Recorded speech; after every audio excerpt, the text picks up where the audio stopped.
ಕಣದ ನೋಟ ಕಾರ್ಯಕ್ರಮಕ್ಕೆ ಅಭಿಪ್ರಾಯ ಹಂಚ್ಕೊಳ್ಳೋಕ್ಕೆ ಬಂದಿದ್ದೀನಿ. ನಿಮಗೆಲ್ಲ ಈಗ ಅತ್ಯಂತ ಭಾರತದಲ್ಲಿ ಬಿಕ್ಕಟ್ಟಿನಿರುವಂಥದ್ದು ಅಂದರೆ ಪ್ರಜಾಪ್ರಭುತ್ವ ಮತ್ತು ಒಕ್ಕೂಟ ವ್ಯವಸ್ಥೆ.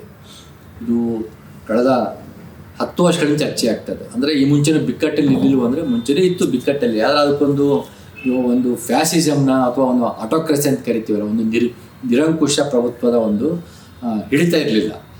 ಡೆಮಾಕ್ರಸಿ ಒಳಗಡೆ ಪ್ರಜಾಪ್ರಭುತ್ವಕ್ಕೆ ಒಂದು ರೀತಿಯ ಸಮಸ್ಯೆಗಳಿದ್ದಂಥ ಕಾಲ. ಇಂದಿರಾ ಗಾಂಧಿ ಕಾಲದಲ್ಲಿ ಇತ್ತು, ಆ ಥರ ಸಣ್ಣ ಮಟ್ಟದಲ್ಲಿ ಇತ್ತು.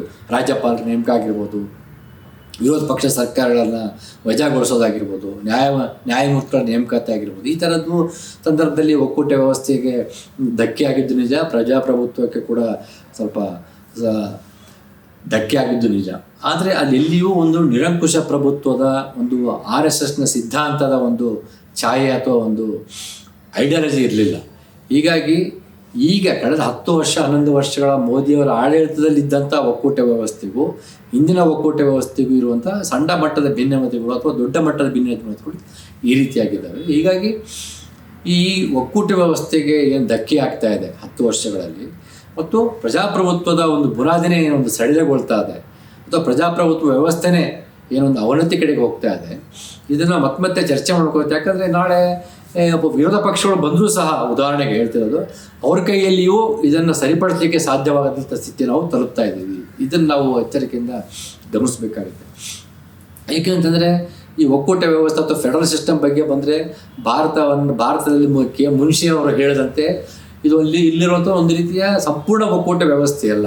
ಇದನ್ನು ನಾವು ಎಲ್ಲಿಯೂ ಒಂದು ಫೆಡರಲ್ ಸ್ಟ್ರಕ್ಚರ್ ಅಂತ ಏನು ಕರಿತೀವಲ್ವ, ಒಂದು ಸಂಪೂರ್ಣ ಒಕ್ಕೂಟ ವ್ಯವಸ್ಥೆ ಅಲ್ಲ. ಇದೊಂಥರ ಕ್ವಾಶಿ ಫೆಡರಲ್ ಅಂತ ಕೂಡ ಅವ್ರು ಕರೀತಾರೆ. ಅಂದರೆ ಒಂದು ರೀತಿಯಲ್ಲಿ ಒಕ್ಕೂಟ ಒಂದು ಇದೆ ಅಂದರೆ ಇದೆ, ಇಲ್ಲ ಅಂದರೆ ಇಲ್ಲ, ಆ ರೀತಿ ಅಷ್ಟೇ.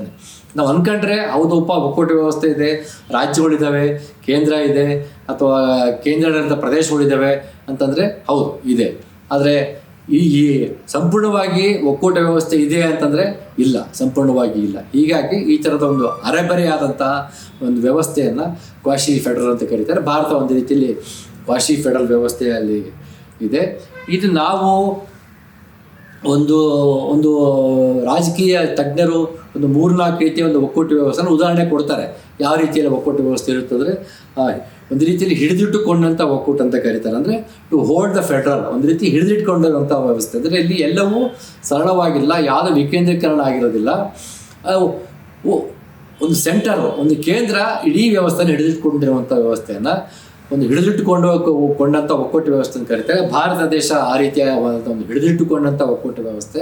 ಸ್ಪೇನ್ ಮತ್ತೊಂದು ದೇಶವನ್ನು ಅವ್ರು ಉದಾಹರಿಸ್ತಾರೆ, ಒಂದು ಹಿಡಿದಿಟ್ಟುಕೊಂಡಂಥ ಒಕ್ಕೂಟ ವ್ಯವಸ್ಥೆ. ಅಥವಾ ಬೆಲ್ಜಿಯಂನ ಕೂಡ ಒಂದು to hold on the federal, ಹಿಡಿದಿಟ್ಟುಕೊಂಡಂಥ ಒಕ್ಕೂಟ ವ್ಯವಸ್ಥೆಯನ್ನು ಉದಾಹರಿಸ್ತಾರೆ. ಭಾರತ ಅದರ ಒಂದು ಉದಾಹರಣೆ ಆಗಿದೆ. ಎರಡನೇದು ಒಟ್ಟಾಗಿ ಸೇರಿಕೊಳ್ಳುವಂಥ ಒಕ್ಕೂಟ ವ್ಯವಸ್ಥೆ. ಅಂದರೆ ಉದಾಹರಣೆಗೆ ಅಮೇರಿಕಾ, ಆಸ್ಟ್ರೇಲಿಯಾ, ನ್ಯೂಜಿಲೆಂಡ್ ಅಂಥ ದೇಶಗಳಲ್ಲಿ ವಿವಿಧ ರಾಜ್ಯಗಳು ಸೇರಿಕೊಂಡು ಒಕ್ಕೂಟ ವ್ಯವಸ್ಥೆ ಆಗಿರುತ್ತೆ. ಅಲ್ಲಿ ಒಂದು ಬಲಿಷ್ಠ ಕೇಂದ್ರ ಅಂತ ಇರೋದಿಲ್ಲ. ಅಮೆರಿಕದಲ್ಲಿ 50 ರಾಜ್ಯಗಳಿದೆ. ಮೊನ್ನೆ ಚುನಾವಣೆ ನಡೆದಿದೆ ಅಲ್ವಾ, 50 ರಾಜ್ಯಗಳು ನಿರ್ಧರಿಸ್ತವೆ ತಮಗೆ ಅಲ್ಲಿ ಚುನಾವಣಾಧಿಕಾರಿ ಕೂಡ ಕೇಂದ್ರ ಚುನಾವಣಾಧಿಕಾರಿ ಇರೋದಿಲ್ಲ. ಸೆಂಟ್ರಲ್ ಎಲೆಕ್ಷನ್ ಕಮಿಷನರ್ ಅಂತ ಇರೋದೇ ಇಲ್ಲ ಅಲ್ಲಿ, ಅಥವಾ chief election commissioner for centre ಅಥವಾ ರಾಜ್ಯ ಅಂತ ಇರೋದಿಲ್ಲ. ಪ್ರತಿ ರಾಜ್ಯಕ್ಕೆ ಒಬ್ಬ ಚುನಾವಣಾಧಿಕಾರಿ ಇರ್ತಾರೆ. ಇಡೀ ಚುನಾವಣಾ ಪ್ರಕ್ರಿಯೆಯನ್ನು ಆಯಾ ರಾಜ್ಯಗಳಿಗೆ ಬಿಟ್ಕೊಡ್ಲಾಗುತ್ತೆ. ಪ್ರತಿ ರಾಜ್ಯಕ್ಕೂ ಇರುವಂಥ ಗವರ್ನರು, ಅಲ್ಲಿರುವಂಥ ಹಣಕಾಸು ವ್ಯವಸ್ಥೆ, ಈ ರೀತಿಯಾಗಿ ಒಟ್ಟಾಗಿ ಸೇರಿಕೊಳ್ಳುವಂಥ ಒಕ್ಕೂಟ ವ್ಯವಸ್ಥೆ ಅಂತಿದೆಯಲ್ಲ, ಇದು ಮೋಸ್ಟ್ ಐಡಿಯಲ್ಲ. ಆದಷ್ಟು ಅಲ್ಲದು ಹೋದರೂ ಕೂಡ ಒಂದು ನಿರೀಕ್ಷಿತ ಮಟ್ಟಕ್ಕೆ ಇರುವಂಥ ಒಕ್ಕೂಟ ವ್ಯವಸ್ಥೆ. ಆಯಾ ರಾಜ್ಯಗಳೇ ಸೇರಿಕೊಂಡು ಇಡೀ ಒಂದು ದೇಶವಾಗುವಂಥ ವ್ಯವಸ್ಥೆ. ಯುನೈಟೆಡ್ ಸ್ಟೇಟ್ಸ್ ಆಫ್ ಅಮೆರಿಕ ಅಂತಂದರೆ ರಾಜ್ಯಗಳ ಒಂದು ಒಕ್ಕೂಟವೇ ಒಂದು ದೇಶವಾಗಿ ಕಂಡುಬರುವಂಥದ್ದು. ಅಮೇರಿಕಾ, ಆಸ್ಟ್ರೇಲಿಯಾದೆಲ್ಲ ಆ ರೀತಿ ಉದಾಹರಣೆ ಕೊಡ್ತಾರೆ. ಇನ್ನೊಂದು ಅಸಿಮೆಟ್ರಿಕ್ ಅಂತ ಕರೀತಾರೆ. ಅಸಿಮೆಟ್ರಿಕ್ ಫೆಡರಲ್ ಸಿಸ್ಟಮ್ ಅಂದರೆ ಸಮಸೂತ್ರತೆ ಇಲ್ಲದಂಥ ಒಕ್ಕೂಟ ವ್ಯವಸ್ಥೆ. ಉದಾಹರಣೆ ಕೆನಡಾ ಮತ್ತು ರಷ್ಯಾದನ್ನು ಉದಾಹರಣೆ ಕೊಡ್ತಾರೆ. ಆದರೆ ಇಲ್ಲಿ ಅಸಿಮೆಟ್ರಿಕ್ ಯಾಕಿರುತ್ತೆ ಅಂದರೆ, ಅಂಬೇಡ್ಕರ್ ಅವರು ಸಂವಿಧಾನ ಸಮರ್ಪಣಾ ಸಂದರ್ಭದಲ್ಲಿ, ಕಾನ್ಸ್ಟಿಟ್ಯೂಷನ್ ಅಸೆಂಬ್ಲಿ ಡಿಬೇಟ್ ಚರ್ಚೆ ಸಂದರ್ಭದಲ್ಲಿ ಇದನ್ನು ಭಾಳ ಉದಾಹರಣೆ ಕೊಡ್ತಾ ಇದ್ದಾರೆ. ಭಾರತದಂತಹ ಜಾತಿ ಶ್ರೇಣೀಕರಣಗೊಂಡಂಥ ದೇಶದಲ್ಲಿ, ವರ್ಗ ಶ್ರೇಣೀಕರಣಗೊಂಡಂಥ ದೇಶದಲ್ಲಿ ಅಸಿಮೆಟ್ರಿಕ್ ಆದಂತಹ ಒಂದು ವ್ಯವಸ್ಥೆ ಬೇಕಾಗ್ತಂದರೆ ಎಲ್ಲ ರಾಜ್ಯಗಳು ಸಮಾನವಾಗಿರೋದಿಲ್ಲ. ಭೌಗೋಳಿಕವಾಗಿಯೂ, ಸಾಮಾಜಿಕವಾಗಿ, ಆರ್ಥಿಕವಾಗಿ, ಸಾಂಸ್ಕೃತಿಕವಾಗಿ, ರಾಜಕೀಯವಾಗಿ ಭಿನ್ನವಾಗಿರ್ತವೆ. ಕೆಲವು ಭೌಗೋಳಿಕವಾಗಿ ಹಿಂದುಳಿದಿರ್ತವೆ, ಕೆಲವು ಸಾಮಾಜಿಕವಾಗಿ ಹಿಂದುಳಿದಿರ್ತವೆ, ಕೆಲವು ಆರ್ಥಿಕವಾಗಿ ಹಿಂದುಳಿದಿರ್ತವೆ. ಉದಾಹರಣೆಗೆ ಈಶಾನ್ಯ ರಾಜ್ಯಗಳ ಪರಿಸ್ಥಿತಿಯೇ ಬೇರೆ, ದಕ್ಷಿಣ ರಾಜ್ಯಗಳ ಪರಿಸ್ಥಿತಿನೇ ಬೇರೆ, ದಕ್ಷಿಣ ರಾಜ್ಯಗಳ ಪರಿಸ್ಥಿತಿನೇ ಬೇರೆ, ಉತ್ತರ ರಾಜ್ಯಗಳ ಪರಿಸ್ಥಿತಿನೇ ಬೇರೆ, ಪೂರ್ವ ರಾಜ್ಯಗಳ ಪರಿಸ್ಥಿತಿನೇ ಬೇರೆ, ಪಶ್ಚಿಮ ರಾಜ್ಯಗಳ ಪರಿಸ್ಥಿತಿನೇ ಬೇರೆ, ದಕ್ಷಿಣ ರಾಜ್ಯಗಳಲ್ಲಿ ಕರ್ನಾಟಕದ ಪರಿಸ್ಥಿತಿನೇ ಬೇರೆ, ತಮಿಳುನಾಡಿನ ಪರಿಸ್ಥಿತಿನೇ ಬೇರೆ. ಹೀಗೆ ಯಾವುದೂ ಸಿಮೆಟ್ರಿಕ್ ಸಮಾನವಾಗಿರೋದಂತಹ ಒಂದು ವಿಭಿನ್ನತೆಯ ವೈವಿಧ್ಯತೆಯ ಬಹುಸಂಸ್ಕೃತಿಯ ಇರುವಂತಹ ದೇಶದಲ್ಲಿ ಅಸಿಮೆಟ್ರಿಕ್ ಇರುವಂತಹ ಒಕ್ಕೂಟ ವ್ಯವಸ್ಥೆ ಅಂದರೆ ಆಯಾ ದೇಶ ಆಯಾ ರಾಜ್ಯದ ಹಿಂದುಳುವಿಕೆಯನ್ನು ಆಧರಿಸಿ ಮುಂದುವರಿಕೆಯನ್ನು ಆಧರಿಸ್ಬಿಟ್ಟು ಅಲ್ಲಿಗೆ ಆ ಒಕ್ಕೂಟ ವ್ಯವಸ್ಥೆಗೆ ಬೇಕಾದಂತಹ ಒಂದು ನೀತಿಗಳನ್ನು ಪಬ್ಲಿಕ್ ಪಾಲಿಸಿಯನ್ನು ರೂಪಿಸುವಂಥದ್ದನ್ನು ಅಸಿಮೆಟ್ರಿಕ್ ವ್ಯವಸ್ಥೆ ಅಂತ ಹೇಳ್ತಾರೆ. ಭಾರತವು ಆ ಥರದ ಅಸಿಮೆಟ್ರಿಕ್ ವ್ಯವಸ್ಥೆಗೆ ಹೋಗ್ಬೇಕು ಅಂತ ಹೇಳ್ಬಿಟ್ಟು ಅಂಬೇಡ್ಕರ್ ಅವರು ಬಯಸಿದ್ರು, ಆದರೆ ಸಾಧ್ಯ ಆಗಲಿಲ್ಲ. ಮತ್ತು ಕಾನ್ಸ್ಟಿಟ್ಯೂಷನ್ ಅಸೆಂಬ್ಲಿ ಡಿಬೇಟ್ ಸಂದರ್ಭದಲ್ಲಿ ಕೂಡ ಅನೇಕ ರೀತಿಯ ಚರ್ಚೆಗೆ ಬಂದು ಬಹುತೇಕರು ಬಲಿಷ್ಠ ಕೇಂದ್ರದ ಪರವಾಗಿ ಮಾತನಾಡಿದರು. ಆದರೆ ಅಂಬೇಡ್ಕರ್ ಅವರು ಬಲಿಷ್ಠ ಕೇಂದ್ರದ ಬಗ್ಗೆ ಅಷ್ಟಾಗಿ ಒಲವು ತೋರಿಸಿದ್ರು ಸಹ ಆ ಚರ್ಚೆಗೆ ಬಂದಾಗ ನೆಹರು ಕೂಡ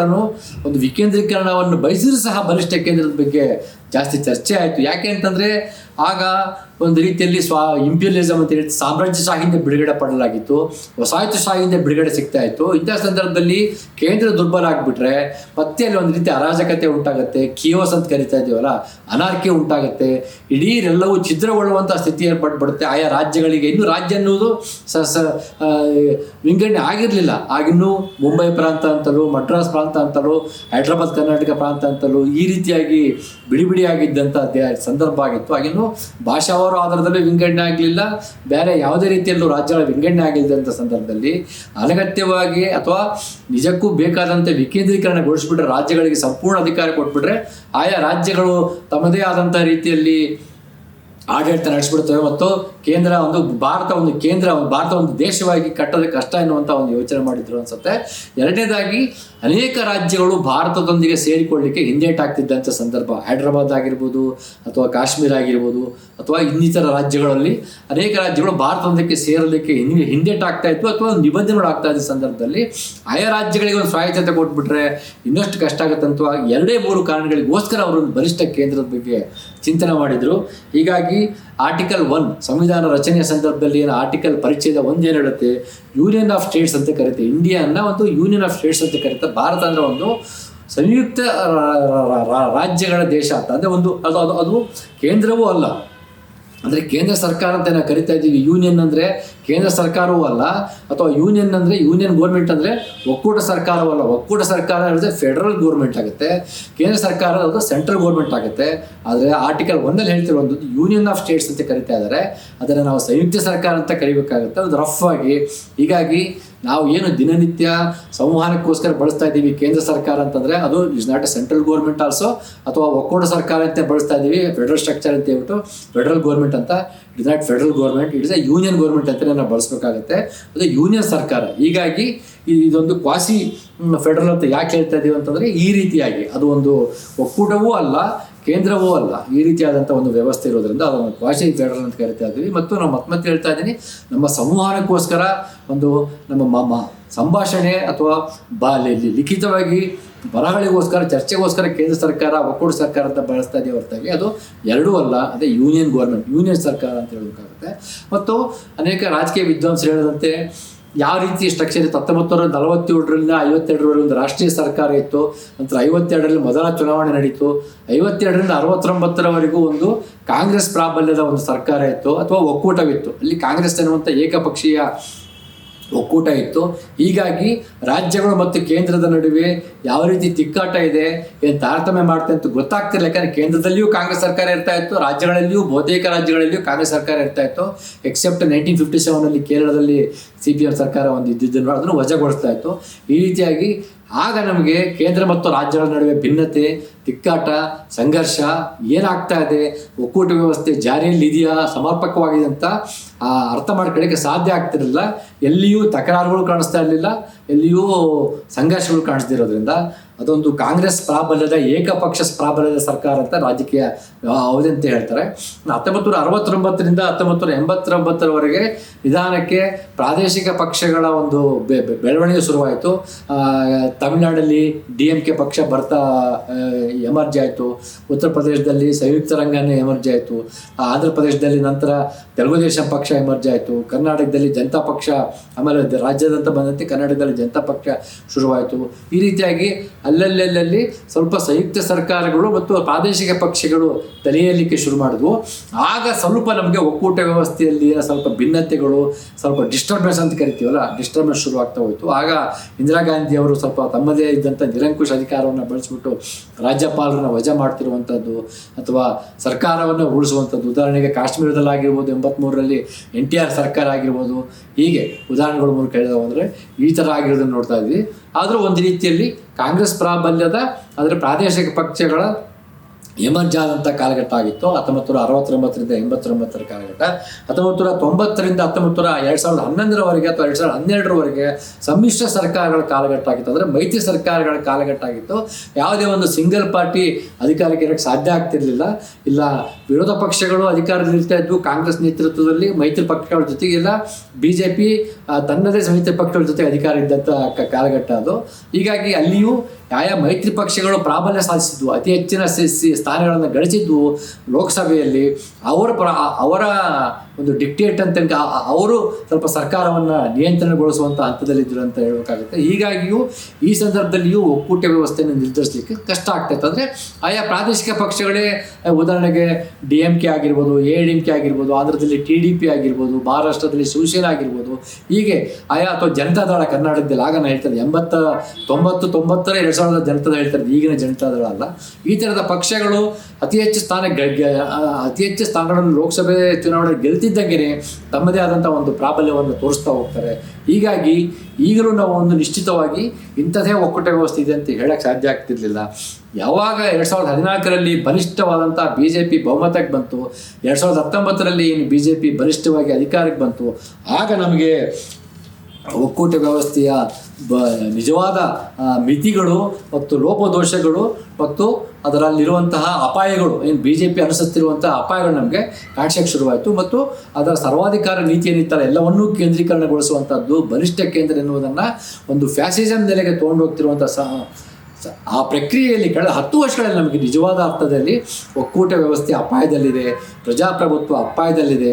ಇಲ್ಲ ರಾಜ್ಯಗಳಿಗೆ ಯಾವುದೇ ರೀತಿಯಲ್ಲಿ ಬೆಲೆಗಳು ಕೊಡ್ತಾ ಇಲ್ಲ, ಅವರಿಗೆ ಅಧಿಕಾರವಿಲ್ಲ ಮತ್ತು ನೀತಿ ನಿಯಮ ರೂಪಿಸೋದಕ್ಕೂ ಅವರಿಗೆ ಅಧಿಕಾರ ಕೊಡ್ತಾ ಇಲ್ಲ. ಶಿಕ್ಷಣದಲ್ಲಿ ಶಿಕ್ಷಣ ನೀತಿಯನ್ನು ಕೇಂದ್ರೀಕರಣಗೊಳಿಸಲಾಗ್ತಾ ಇತ್ತು, ಆರ್ಥಿಕ ನೀತಿಯನ್ನು ಕೇಂದ್ರೀಕರಣಗೊಳಿಸ್ತಾ ಇತ್ತು. ಮತ್ತು ಏನು ಸಂವಿಧಾನದ ಸಮವರ್ತಿ ಪಟ್ಟಿಯಲ್ಲಿ ಬರ್ತಿದ್ದಂತಹ ಶಿಕ್ಷಣ, ಕೃಷಿ, ಆರೋಗ್ಯ ಸಂಬಂಧಪಟ್ಟಂಥ ಅನೇಕ ವಿಷಯಗಳನ್ನು ಕೇಂದ್ರವೇ ಮಸೂದೆಗಳನ್ನು ಕಾಯ್ದೆ ರೂಪಿಸಿರುವಂಥದ್ದನ್ನು ಕೂಡ ನೋಡಿದ್ವಿ ನಾವು. ಉದಾಹರಣೆಗೆ ಕೃಷಿ ಮಸೂದೆಗಳನ್ನು ನೋಡ್ತಾ ಇದ್ದೀವಿ.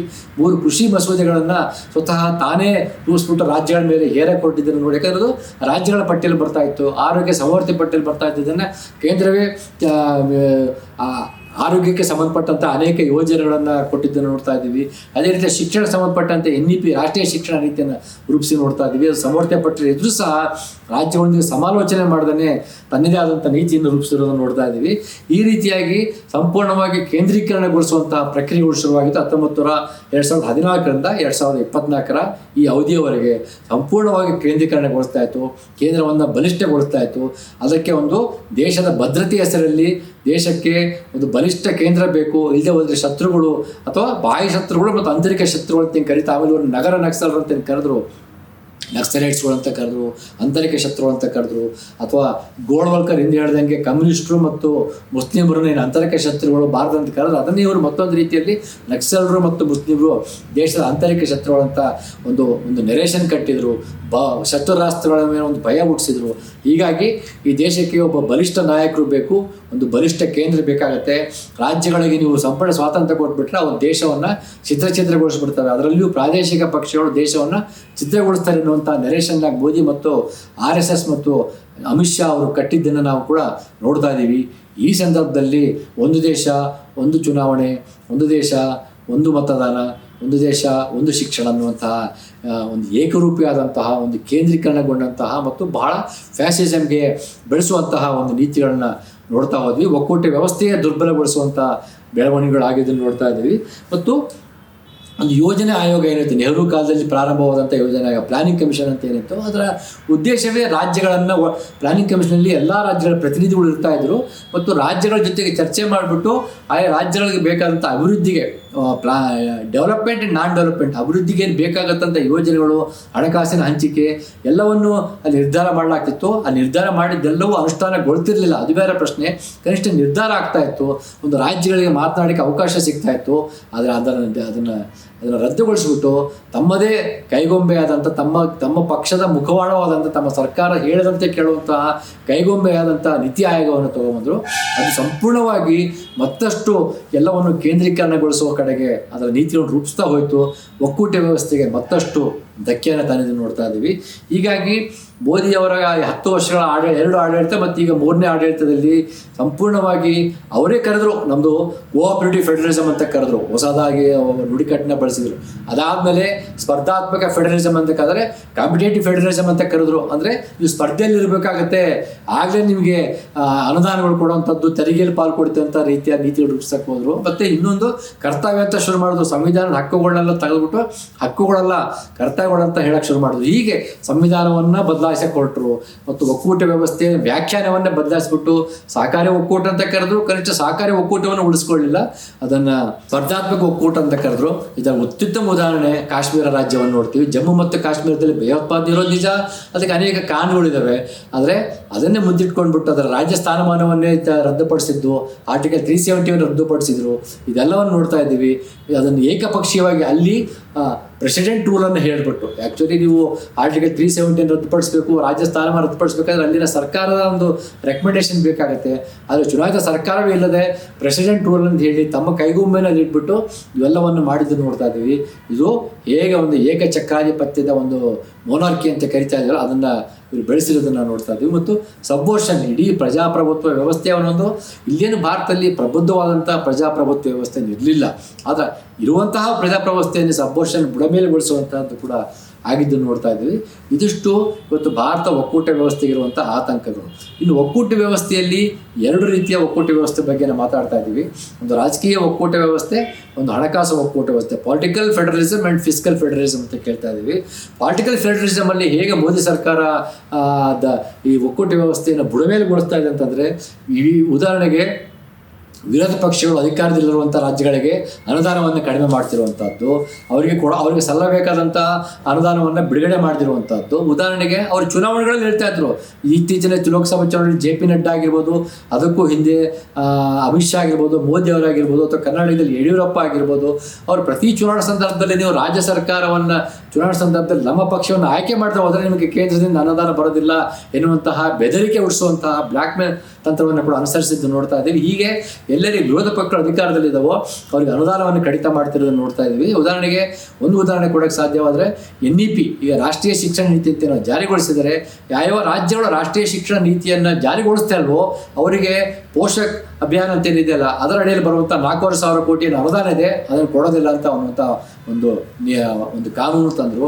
ಅದೇ ರೀತಿ ಕೇರಳಕ್ಕೆ ಏನು ಸಾಲದ ಮಿತಿಯನ್ನು ಕೇವಲ 1.5-2% ಮಿತಿಗೊಳಿಸ್ಬಿಟ್ಟು ಆಯಾ ರಾಜ್ಯಕ್ಕೆ ಬೇಕಾದಂಥ ಫಂಡಿಂಗ್ ಏನಿರುತ್ತೆ ಅದಕ್ಕೆ ಬೇಕಾದಂತಹ ಅಭಿವೃದ್ಧಿಗೋಸ್ಕರ ಏನು ಬಾರೋಯಿಂಗ್ ಸಾಲ ಮಾಡಬೇಕಾಗುತ್ತೆ, ಸಾಲ ಮಾಡಿದಂಥ ಸ್ಥಿತಿಯನ್ನು ನಿರ್ಮಾಣ ಮಾಡಿದ್ದನ್ನು ನೋಡ್ತಾ ಇದ್ದೀವಿ.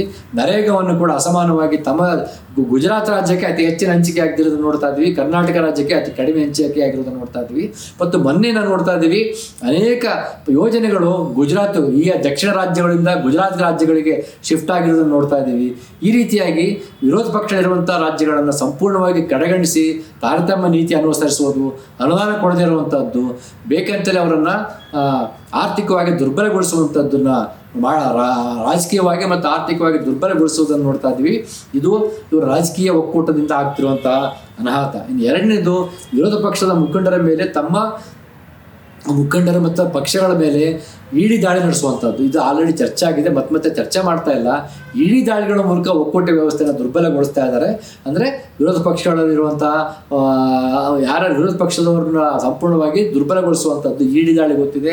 ಇಡಿ ದಾಳಿಗಳ ಮೂಲಕ ರಾಜಕೀಯ ಒಕ್ಕೂಟವಾದ ಒಂದು ಬುಡಮೇಲೆಗೊಳಿಸ್ತಿರುವಂಥದ್ದು, ದುರ್ಬಲಗೊಳಿಸ್ತಿರೋದು ನೋಡ್ತಾ ಇದ್ದೀವಿ. ಇನ್ನು ಮೂರನೇದು, ರಾಜ್ಯಪಾಲರ ಹುದ್ದೆಯನ್ನು ಬಳಸಿಕೊಂಡು ರಾಜ್ಯಪಾಲರನ್ನು ತಮ್ಮ ಗೈಕೊಂಬಳಂತೆ, ತಮ್ಮ ಏಜೆಂಟ್ರಂತೆ ಅಥವಾ ತಮ್ಮ ಸರ್ಕಾರದ ಮುಖವಾಣಿ ಅಂತ ಬಳಸ್ಕೊಂಡಿದ್ದನ್ನು ಭಾಳ ಕಡೆ ನೋಡ್ತಾ ಇದ್ದೀವಿ.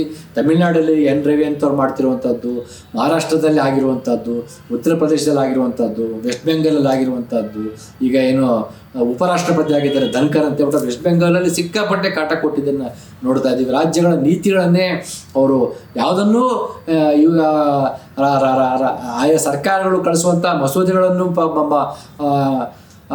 ಅನುಮೋದನೆ ಕೊಡ್ತಾ ಇರಲಿಲ್ಲ, ವಾಪಸ್ ಕಳಿಸ್ತಾ ಇದ್ರು, ತಿರಸ್ಕಾರ ಮಾಡ್ತಿದ್ದು ನೋಡ್ತೀವಿ. ಇತ್ತೀಚಿನ ಉದಾಹರಣೆ ಕರ್ನಾಟಕದಲ್ಲಿ ಸಿದ್ದರಾಮಯ್ಯ ಸರ್ಕಾರದ ವಿರುದ್ಧ ಇಲ್ಲಿನ ರಾಜ್ಯಪಾಲರಾದಂಥ ಗೆಹ್ಲೋಟ್ ಅವರು ಒಂದು ರೀತಿಯ ದ್ವೇಷದ ಸೇಡಿನ ರಾಜಕಾರಣ ಮಾಡ್ತಿದ್ದಾರೆ. ಅವರಿಗೆ ಬುಡ ವಿರುದ್ಧ ಹಗರಣವೇ ಅಲ್ಲದಂಥ ಹಗರಣಕ್ಕೆ ಈ ಕೂಡಲೇ ತನಿಖೆಗೆ ಅನುಮತಿ ಕೊಟ್ಟಿದ್ದೆ ನೋಡ್ತೇವೆ. ಆದರೆ ಕುಮಾರಸ್ವಾಮಿ, ಜನಾರ್ದನ್ ರೆಡ್ಡಿ, ಶಶಿಕಲಾ ಜೊಲ್ಲೆ ಅಂತವರ BJP ಮತ್ತು JDSನ ಮುಖಂಡರ ವಿರುದ್ಧ ಯಾವುದೇ ರೀತಿಯ ತನಿಖೆ ಮಾಡಿದಿರೋ ನೋಡ್ತಾ ಇದ್ದೀವಿ. ಅಂದರೆ ಪ್ರತಿಯೊಂದು ಮಸೂದೆಯನ್ನು ವಾಪಸ್ ಕಳಿಸ್ತಿರೋದನ್ನು ನೋಡ್ತಾ ಇದ್ದೀವಿ. ಹೇಗೆ ರಾಜ್ಯಗಳಿಗೆ ಕಾಟ ಕೊಡ್ತಾ ಇದ್ದಾರೆ ಅನ್ನೋದನ್ನು ನೋಡ್ತಾ ಇದ್ದೀವಿ. ಈಗ ರಾಜ್ಯಪಾಲರ ಮೂಲಕ ಒಕ್ಕೂಟ ವ್ಯವಸ್ಥೆಯನ್ನು ಬುಡಮೇಲೆಗೊಳಿಸ್ತಾ ಇದ್ದಾರೆ. ಮತ್ತು ಹಿಂದಿ ಹೇರಿಕೆಯ ಮೂಲಕ ಹಿಂದಿ ಯಾವತ್ತೂ ರಾಷ್ಟ್ರ ಭಾಷೆ ಆಗಿರಲಿಲ್ಲ.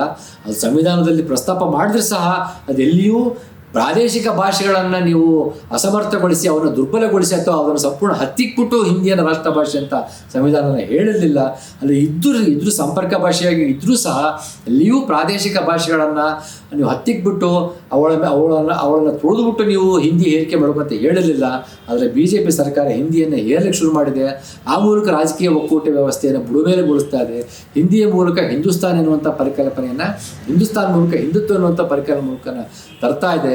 ಇದು ಇವರು ಒಕ್ಕೂಟ ವ್ಯವಸ್ಥೆಯಲ್ಲಿ ಮಾಡ್ತಿರುವಂಥ ಹಾನಿಯಾಗಿದ್ದರೆ, ಮತ್ತು ಒಂದು ದೇಶ ಒಂದು ಚುನಾವಣೆ ಅಂತಹ ಒಂದು ನೀತಿಯ ಮೂಲಕ, ಒಂದು ದೇಶ ಒಂದು ಚುನಾವಣೆ ಎನ್ನುವಂತಹ ನೀತಿಯ ಮೂಲಕ ಹೇಗೆ ಒಕ್ಕೂಟ ವ್ಯವಸ್ಥೆಯನ್ನು ಇವರು ದುರ್ಬಲಗೊಳಿಸ್ತಾ ಇದ್ದಾರೆ ಅಂತ ನಿಮಗೆಲ್ಲ ಗೊತ್ತಿದೆ. ಅದು ಸಾಧ್ಯವಿಲ್ಲದಂಥ ಸ್ಥಿತಿ 1967 ನಂತರ ಇಲ್ಲಿ ಏಕಕಾಲಕ್ಕೆ ಲೋಕಸಭಾ ಮತ್ತು ರಾಜ್ಯಸಭಾ ಚುನಾವಣೆ ನಡೆದಿದ್ದು ಕೂಡ ನಾವು ನೋಡಲಿಲ್ಲ. ಆದರೆ ಒಂದು ದೇಶ ಒಂದು ಚುನಾವಣೆ ಕಾರ್ಯ ಸಾಧ್ಯವೇ ಅಲ್ಲದಿರುವಂಥದ್ದು ಅದೆಲ್ಲ ನಿಮ್ಗೆ ಚರ್ಚೆ ಆಗಿದೆ. ಒಂದು ದೇಶ ಒಂದು ಚುನಾವಣೆ ಮೂಲಕ ಒಕ್ಕೂಟ ಸರ್ಕಾರವನ್ನು ಬುಡಮೇಲೆಗೊಳಿಸ್ತಿರೋದನ್ನು ನೋಡ್ತಾ ಇದ್ದೀವಿ.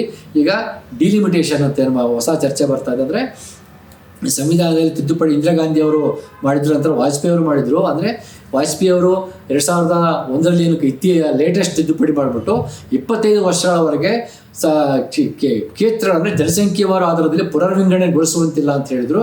ಅದರ ಅವಧಿ ಈಗ 2026 ಮುಗಿದೋಗುತ್ತೆ.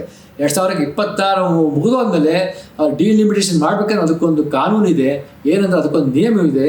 2026 ನಂತರ ನಡೆಯುವ ಮೊದಲ ಜನಗಣತಿಯನ್ನು ನಂತರ ನೀವು ಕ್ಷೇತ್ರಗಳ ಪುನರ್ವಿಂಗಡಣೆ ಮಾಡಬೇಕು, ಡಿಲಿಮಿಟೇಷನ್ ಆಫ್ ದ ಕಾನ್ಸ್ಟಿಟ್ಯೂಯೆನ್ಸಿ ಅಂತ ಹೇಳುತ್ತೆ.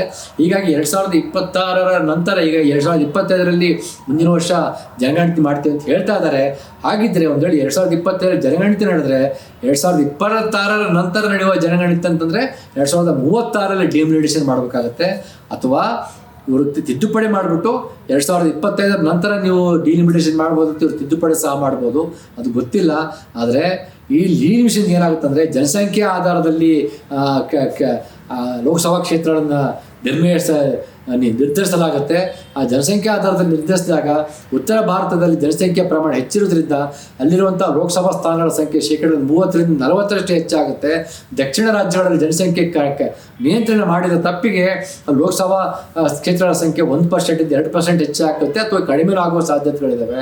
ಹೀಗಾಗಿ ಈ ಥರದ ಒಂದು ಡಿಲಿಮಿಟೇಷನಿಂದ ಒಕ್ಕೂಟ ವ್ಯವಸ್ಥೆಯಲ್ಲಿ ಏರ್ಪೇರಾಗುತ್ತೆ. ಉತ್ತರ ಭಾರತದ ಪ್ರಾಬಲ್ಯ ಹೆಚ್ಚಾಗುತ್ತೆ, ದಕ್ಷಿಣ ರಾಜ್ಯಗಳ ಪ್ರಾಬಲ್ಯ ಕಡಿಮೆ ಆಗ್ತಾ ಹೋಗುತ್ತೆ, ಸ್ಥಾನಗಳ ಸಂಖ್ಯೆ ಕಡಿಮೆ ಆಗ್ತಾ ಹೋಗುತ್ತೆ. ಆಗ ಉತ್ತರ ಭಾರತದಲ್ಲಿ ಗೆದ್ದರೆ ಸಾಕು, ದಕ್ಷಿಣ ರಾಜ್ಯದಲ್ಲಿ ಗೆಲ್ಲದೆ ಹೋದ್ರೆ ಪರವಾಗಿಲ್ಲ ಎನ್ನುವಂತಹ ಒಂದು ನೀತಿ ಜಾರಿಗೊಳ್ಳುತ್ತೆ. ಹಾಗಾಗಿ ದಕ್ಷಿಣ ರಾಜ್ಯಗಳಿಗೆ ಯಾವುದೇ ರೀತಿಯಲ್ಲಿಯೂ ಸಹಕಾರ ಕೊಡದೇನೆ, ಅನುದಾನ ಕೊಡದೇನೆ ಅವರನ್ನು ಶೋಷಣೆಗೊಳಪಡಿಸುವಂಥ, ತಾರತಮ್ಯಗೊಳಿಸುವಂಥ ಎಲ್ಲ ಸಾಧ್ಯತೆಗಳನ್ನು ಇವರು ಮಾಡಿದ್ದಾರೆ. 10 ವರ್ಷಗಳಲ್ಲಿ ಮಾಡಿದ್ದಾರೆ, ಮುಂದೆಯೂ ಮಾಡ್ತಾರೆ. ಆಗ ದಕ್ಷಿಣ ರಾಜ್ಯಗಳನ್ನು ಗುಲಾಮಗಿರಿಯಲ್ಲಿ ಕೆಲಸ ಮಾಡುವ ಕಾರ್ಯನಿರ್ವಹಿಸುವಂಥ ಸ್ಥಿತಿ ಬರುತ್ತೆ. ಈ ರೀತಿಯಾಗಿ ಡಿಲಿಮಿಟೇಷನ್ ಮೂಲಕ ಒಕ್ಕೂಟ ವ್ಯವಸ್ಥೆ ಹಾಳು ಮಾಡ್ತಾರೆ. ಮತ್ತು ಇನ್ನೊಂದು ಪ್ರಾದೇಶಿಕ ಪಕ್ಷಗಳನ್ನು ಸಂಪೂರ್ಣವಾಗಿ ನಾಶ ಮಾಡೋದ್ರ ಮೂಲಕ ಕೂಡ ರಾಜಕೀಯ ಒಕ್ಕೂಟ ವ್ಯವಸ್ಥೆಯನ್ನು ಹಾಳು ಮಾಡ್ತಾ ಇದ್ದಾರೆ. ನೀವು ನೋಡಿದ್ರೆ ಯಾವ್ಯಾವ ರೀತಿಯಲ್ಲಿ AIADMK ಜೊತೆಗೆ ಮೈತ್ರಿ ಮಾಡ್ಕೊಂಡು AIADMKಗೆ ಹೇಗೆ ಅದನ್ನು ಸಂಪೂರ್ಣವಾಗಿ ಅವರ ಅಸ್ತಿತ್ವನೇ ಇಲ್ಲದಂತ ನೋಡಕ್ಕೆ ಹೋದರೆ ಈಗ JDSನ ಆ ಥರ ಮಾಡ್ತಾ ಇದ್ದಾರೆ. ಅದೇ ರೀತಿ ಮಹಾರಾಷ್ಟ್ರದಲ್ಲಿ ಈಗ ಶಿವಸೇನೆಯನ್ನು ಹೊಡೆದ್ಬಿಟ್ಟು ಶಿಂದೆ ಬಣ ಜೊತೆಗೆ ಆ ರೀತಿ ಮಾತಾಡ್ತಾ ಇದ್ದಾರೆ. ಇನ್ನು JDUಗೂ ಅದೇ ರೀತಿಯ ಸ್ಥಿತಿ ಬರ್ಬೋದು. ಹೀಗೆ ಪ್ರಾದೇಶಿಕ ಪಕ್ಷಗಳನ್ನು ತುಳಿಯುವಂತಹ ಅವ್ರು ಹತ್ತಿಕ್ಕುವಂತಹ, ಯಾಕಂದರೆ ಪ್ರಾದೇಶಿಕ ಪಕ್ಷಗಳು ಇದ್ದರೆ ಮಾತ್ರ ಒಕ್ಕೂಟ ವ್ಯವಸ್ಥೆ ಬಗ್ಗೆ ಮಾತುಗಳು ಶುರುವಾಗ್ತವೆ. ಪ್ರಾದೇಶಿಕ ಪಕ್ಷಗಳಿಲ್ಲ ಅಂತಂದರೆ ಕೇವಲ ರಾಷ್ಟ್ರೀಯ ಪಕ್ಷಗಳನ್ನು ಉಳಿಸ್ಕೊಂಡ್ಬಿಟ್ರೆ ಇಡೀ ಒಕ್ಕೂಟ ವ್ಯವಸ್ಥೆ ಸಂಪೂರ್ಣವಾಗಿ ಇಲ್ಲದಂತಾಗುತ್ತಲ್ಲ. ಅವರ ಸರ್ವಾಧಿಕಾರಿ ನೀತಿಗೆ ಒಂದು ಅಧ್ಯಕ್ಷೀಯ ಮಾದರಿಯ ಒಂದು ವ್ಯವಸ್ಥೆಗೆ ಹೋಗುವಂಥ ಸಾಧ್ಯತೆಗಳಿರ್ತವೆ ಎನ್ನುವುದು ಇವರ ಉದ್ದೇಶ ಆಗಿದೆ. ಇದು ಒಂದು ಉದಾಹರಣೆ, ರಾಜಕೀಯ ಒಕ್ಕೂಟವನ್ನು ಹೇಗೆ ದುರ್ಬಲಗೊಳಿಸ್ತಾರೆ ಅಂತೇಳಿ.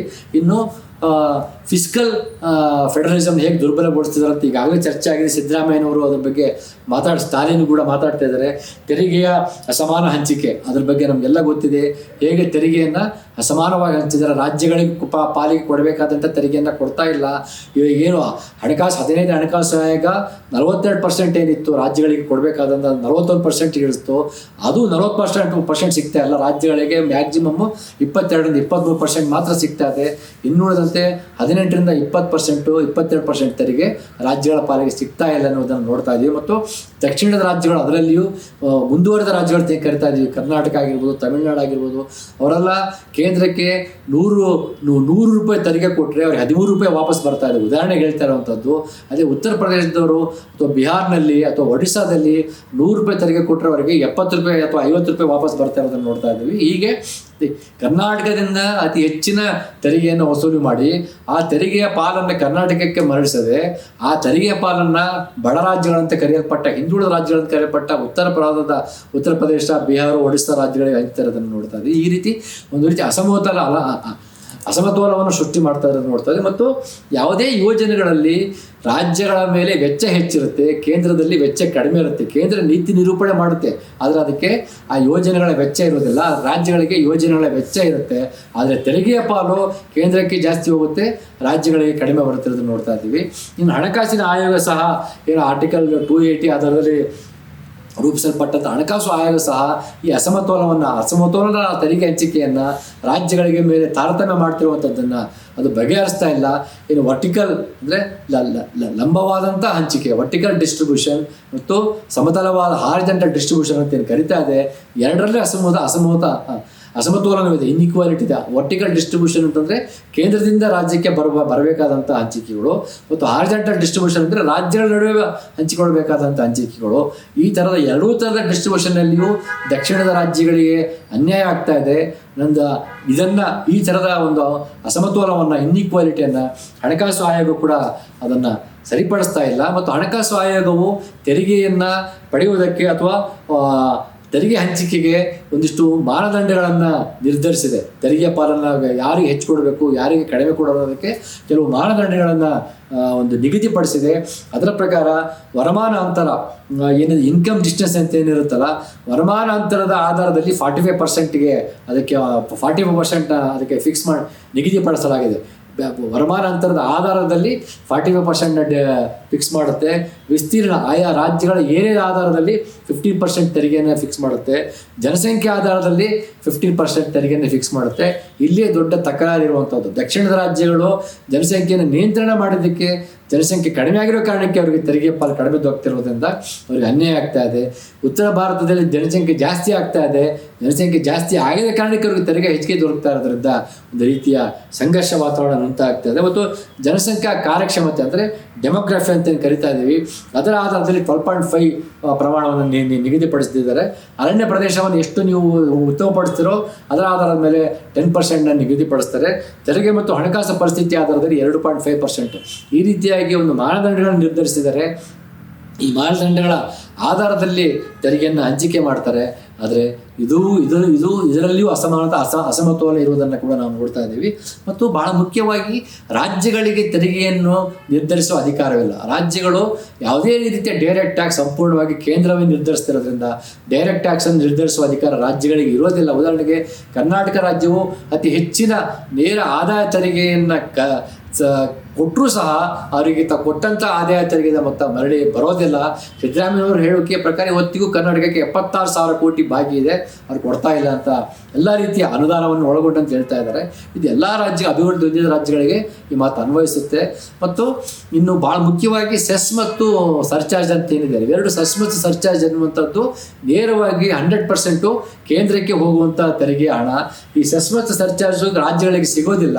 ಈ ಸೆಸ್ ಮತ್ತು ಸರ್ಚಾರ್ಜ್ ಪ್ರಮಾಣವನ್ನು ಕಳೆದ 10 ವರ್ಷಗಳಲ್ಲಿ ಸುಮಾರು 133 ಪಟ್ಟು ಹೆಚ್ಚು ಮಾಡಿದ್ರು. ಅಂದರೆ 9%, 10% ಇದ್ದಂತಹ 15 ವರ್ಷಗಳಿದ್ದಂತಹ ಸೆಸ್ ಮತ್ತು ಸರ್ಚಾರ್ಜ್ ಪ್ರಮಾಣಕ್ಕೆ 23%ಗೆ ಏರಿಸ್ಕೊಂಡಿದ್ದಾರೆ. ಅಂದರೆ ಕೇಂದ್ರಕ್ಕೆ ಬರುವಂತಹ ವರಮಾನವನ್ನು ಹೆಚ್ಚಿಸ್ತಾ ಹೋಗ್ತಾ ಇದ್ದಾರೆ, ರಾಜ್ಯಗಳಿಗೆ ಬರುವಂಥ ವರಮಾನದ ಮೂಲಗಳನ್ನು ಕಡಿಮೆ ಮಾಡ್ತಾ ಹೋಗಿದ್ದಾರೆ. ಈ ಸೆಸ್ ಮತ್ತು ಸರ್ಚಾರ್ಜ್ನ ಏನು ಕೇಂದ್ರಕ್ಕೆ ಸಂಪೂರ್ಣವಾಗಿ ದೊರಕುತ್ತೆ ಅದನ್ನು ಹೆಚ್ಚಿಗೆ ಮಾಡ್ಕೊಂಡು 23%ವರೆಗೂ ಸೆಸ್ ಮತ್ತು ಸರ್ಚಾರ್ಜ್ ಆಗಿರೋದನ್ನು ನೋಡ್ತಾ ಇದ್ದೀವಿ. 23% ಅಂತ ಹೇಳ್ತಾ ಇದ್ದಾರೆ. ಉದಾಹರಣೆಗೆ 2013-14 ವರ್ಷದಲ್ಲಿ 1,41,270 ತೆರಿಗೆ ಸಂಗ್ರಹ ಆಯಿತು ಸೆಸ್ ಮತ್ತು ಸರ್ಚಾರ್ಜ್ ರೂಪದಲ್ಲಿ. 2023 10 ವರ್ಷಗಳ ನಂತರ 23-24 ಅವಧಿಯಲ್ಲಿ 5,52,789 ಕೋಟಿ ಸೆಸ್ ಮತ್ತು ಸರ್ಚಾರ್ಜ್ ತೆರಿಗೆ ಕಲೆಕ್ಷನ್ ಆಗಿದೆ.